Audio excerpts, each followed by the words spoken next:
Te doy la bienvenida a Viernes de Terror. Yo soy Enrique Treviño. Comencemos. Me siento feliz de que estés escuchando el episodio número 20 de este proyecto que realizo con tanto afecto.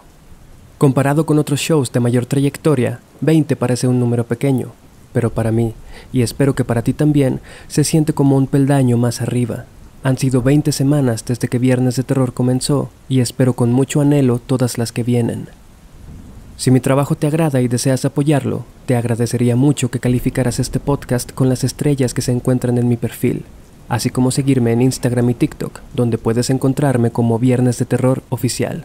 Es gratis y ayuda mucho más de lo que crees. Sin más dilación, vamos con las historias de hoy. Cuando una madre ha atormentado durante toda la infancia a su hijo, en la adolescencia no encuentra otra forma de controlarlo que con la aplicación de electrochoques. Palabras escritas por Rafael Morales para el periódico El Día, acerca de una entrevista que tuvo con Mario Cantú, un sobreviviente de los horribles tratamientos de la Clínica San Rafael de Ciudad de México. En el año de 1949, esta clínica abrió sus puertas tras 4 años de construcción. Este edificio abarcaba un terreno de 25,000 metros cuadrados que fue donado por ejidatarios del pueblo de Santa Úrsula.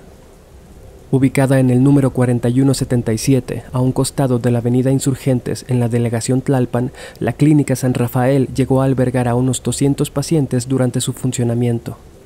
El término paciente resulta ambiguo e incluso absurdo cuando nos referimos a las personas que fueron internadas en este lugar, pues como veremos más adelante, este asilo mental representaba más bien una prisión para la gran mayoría. Pero primero, algo de contexto de la época. La idea de someter a las sociedades a una condición administrable ha sido el objetivo principal de muchos gobiernos e instituciones desde prácticamente siempre. Si bien es cierto que gracias a los propios avances de lo que alguna vez fue una inhumana y salvaje ciencia psiquiátrica, hoy contamos con una comprensión amplia de la mente, la verdad es que el principio básico es el mismo: mantenernos dóciles y útiles para el engranaje social. La idea de que esto esté bien o mal va más allá del objetivo de este podcast, que solo busca entretener.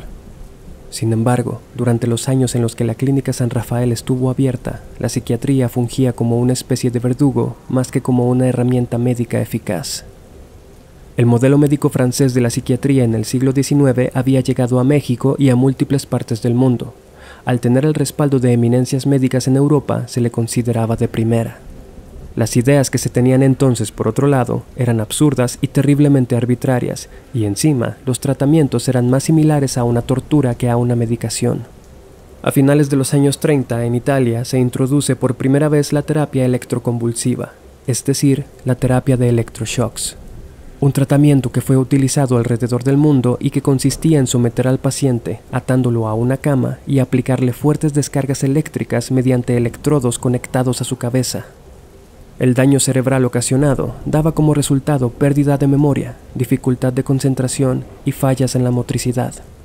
Esto creaba personas dóciles, manejables y por lo tanto, curadas.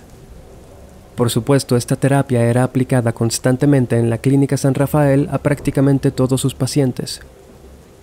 Uno de los peores aspectos de esta situación es que en muchas partes del mundo, muchas familias internaban a sus hijos en estas instituciones solamente porque querían deshacerse de ellos. Si tenías el dinero que se requería, podías hacer que encerrasen a cualquier persona en una clínica mental únicamente porque te representaba una molestia, bajo la declaración de insanidad mental. Las teorías médicas, lejos de desalentar estas acciones, eran igualmente partícipes al considerar cosas como la homosexualidad o la pasión por las artes síntomas de desórdenes psiquiátricos que requerían internar al sujeto en cuestión. En México, muchos padres que no querían lidiar con sus hijos e hijas adolescentes optaban por enviarles una temporada a clínicas como la San Rafael para que se enderezaran. No continuar con la tradición familiar, tener ideas distintas a las del gobierno en turno, consumir poesía o tener una actitud desafiante eran motivos suficientes para terminar recluido o recluida. Esto ocurría en contra de la voluntad del paciente y sin siquiera tener una sola entrevista o revisión con un médico. Por si fuera poco, la Clínica San Rafael fue administrada por la Orden Religiosa San Juan de Dios, por lo que el conservadurismo católico tuvo una influencia determinante sobre las decisiones que se tomaban, además de diversos rumores de exorcismos llevados a cabo en su interior.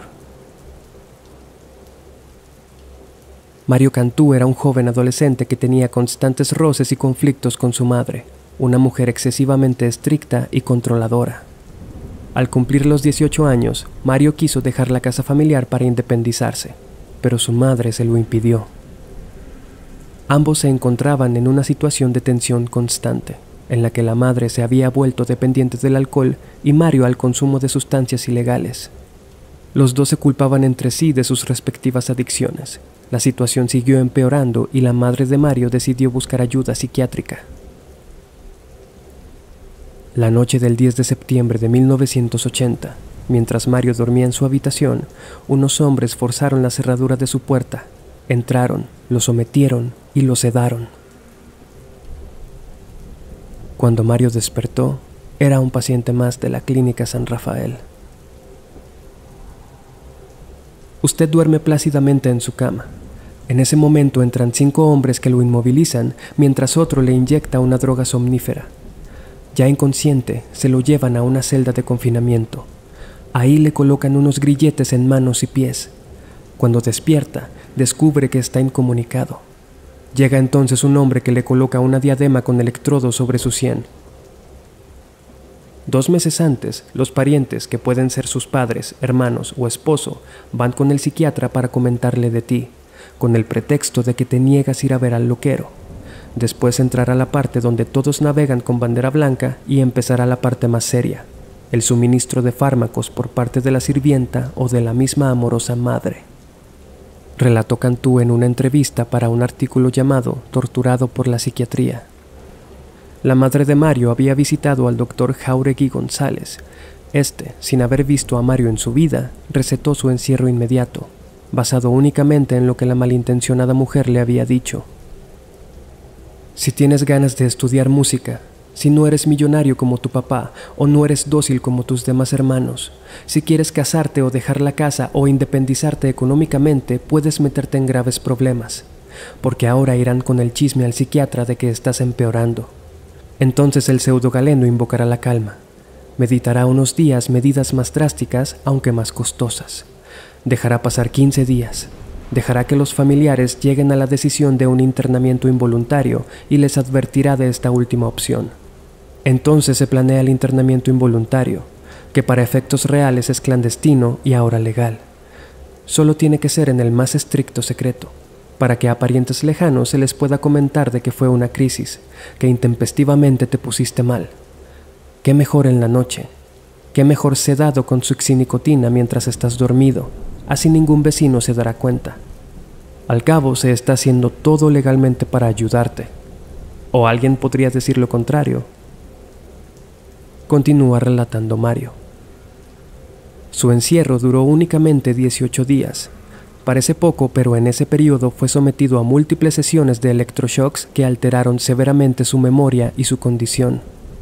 Esto aunado a otros tratamientos horribles como la gasoterapia, el aislamiento físico y constantes amenazas de someterlo a una lobotomía.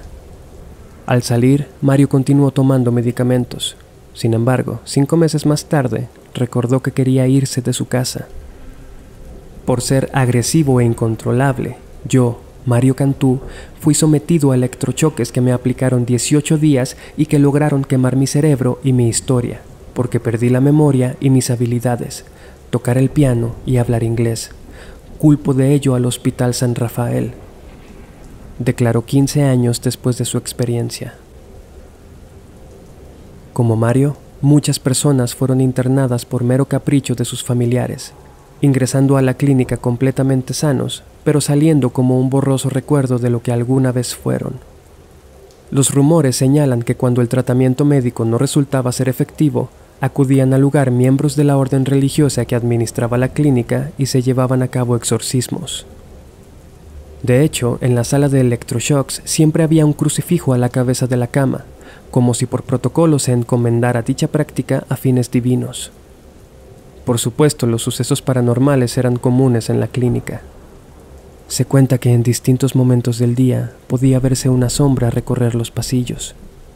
A veces, dicha sombra ingresaba a una de las habitaciones de los pacientes, se posaba en la orilla de sus camas y estos, al percatarse de su presencia, comenzaban a discutir de forma acalorada y a tratar de correrla de la habitación. Otra de las historias que se cuentan es la de una mujer que acudió con su hijo a visitar a un paciente. En un descuido, una paciente que deambulaba por ahí embistió al hijo de la mujer y le cortó el cuello con un objeto afilado. Entre los gritos de horror y desconcierto, dicha paciente levantó el cuerpo del niño y se lo llevó a la capilla de la clínica, dejando un rastro de sangre a lo largo de los pasillos. Tanto vecinos como guardias de seguridad dan hoy testimonio de la tétrica vibra que el edificio transmitía y que se percibía aún si solo pasabas por ahí en carro o en camión. Gente que vive en los alrededores aseguran que en las noches se escuchaban gritos desgarradores saliendo de la clínica incluso años después de su cierre. En el 2009, la clínica cerró sus puertas definitivamente. Las razones no han sido esclarecidas oficialmente, pero la teoría más aceptada es que fue clausurada debido a los abusos que sufrían los internos. Tras la clausura, los pacientes menos afortunados fueron trasladados a otros asilos. Otros cuantos fueron reclamados por sus parientes y llevados a casa. Es escalofriante pensar que este lugar funcionó tanto tiempo y que las condiciones para los internos no mejoraron de forma particularmente notoria en ningún momento. En el año 2015 se estrenó la película Archivo 253, dirigida por Abe Rosenberg. En este film se hace alusión a uno de los rumores más populares sobre la Clínica San Rafael, que dice que un grupo de 4 amigos se adentraron en el ya abandonado hospital en el año 2012, con la intención de documentar los fenómenos paranormales que ocurrían ahí. Sin embargo, tras tener un encuentro con una criatura desconocida, ninguno de los exploradores fue visto otra vez, y todo lo que quedó fue la cámara que usaron para grabar el interior de la clínica. En este lugar se encuentra hoy un centro comercial llamado Patio Tlalpan, que se construyó luego de demoler el aterrador asilo, aunque esta plaza todavía conserva la fachada original.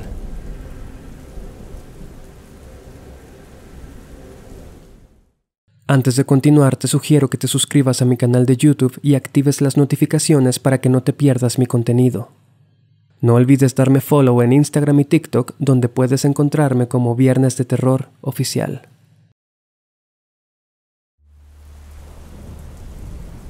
Hace un par de semanas me encontraba conversando con una vieja amiga de Mexicali. La plática se dirigió inevitablemente hacia lo paranormal cuando me comentó que se había topado con mi podcast y me sugirió investigar un poco sobre uno de los sitios más misteriosos de todo México, La Rumorosa.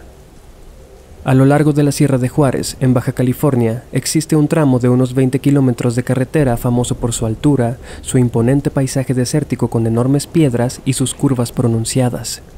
Este camino conecta Mexicali con Tecate y posee una historia llena de misterios. Se dice que los diseñadores de la carretera la bautizaron con el nombre de La Rumorosa, debido a que cuando el viento golpea las innumerables rocas del lugar, se escucha como múltiples voces susurrando al unísono, dándole un toque enigmático. Este tramo es particularmente peligroso debido a sus curvas. En un principio funcionaba de ida y venida, pero un nuevo camino fue abierto para evitar accidentes. Aún así, muchas personas que pasan por ahí, ya sea conduciendo o como pasajeros, aseguran que experimentan una sensación de vértigo y algo de náuseas al recorrer esas hipnóticas curvas y observar el interminable lienzo de piedras desérticas. Los que tienen el reto más difícil son los conductores de autobuses y sobre todo los traileros, que corren mucho más riesgo de sufrir un accidente debido al tamaño de sus vehículos. Con la experiencia, muchos se han vuelto diestros en esta tarea, pero la gran mayoría, por muy experimentados que sean, siempre optan por tener particular cuidado al conducir por aquí y procuran siempre hacerlo en las mejores condiciones posibles. Pues bien, una de las múltiples leyendas fantasmales que rodean esta zona tiene que ver precisamente con un conductor de tráiler. Un hombre de unos 30 años se encontraba conduciendo camino hacia su hogar en Mexicali, donde lo esperaba su esposa y su hijo recién nacido. El hombre sabía que debía tener extrema precaución al entrar a La Rumorosa, pero la emoción de haberse convertido en padre hizo que acelerara sin pensar mucho en las consecuencias. Pisó el pedal un poco más a fondo, El pavimento estaba húmedo ya que había llovido hace pocas horas y parecía que otra tormenta se acercaba. Al principio, manejar por ahí le pareció más sencillo de lo que esperaba y comenzó a confiarse. Aceleró un poco más, profundamente entusiasmado por conocer a su primogénito. De pronto, tardó en reaccionar al girar en una de las curvas más pronunciadas, perdió el control del vehículo y se salió del camino derrapando escandalosamente y estrellándose en un montón de piedras. Sin embargo, el accidente no fue tan grave.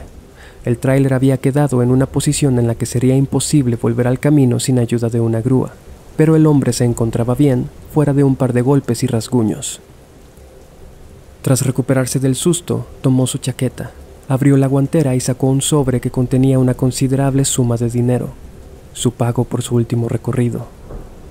Salió del tráiler y se dispuso a pedir aventón a los autos que pasaban. Estaba decidido a llegar a casa como de lugar. Volvería por su tráiler después. La leyenda dice que nadie quiso recogerlo, pero el hombre se negaba a darse por vencido, movido tal vez por su emoción o por la frustración de haberse quedado sin transporte por un descuido.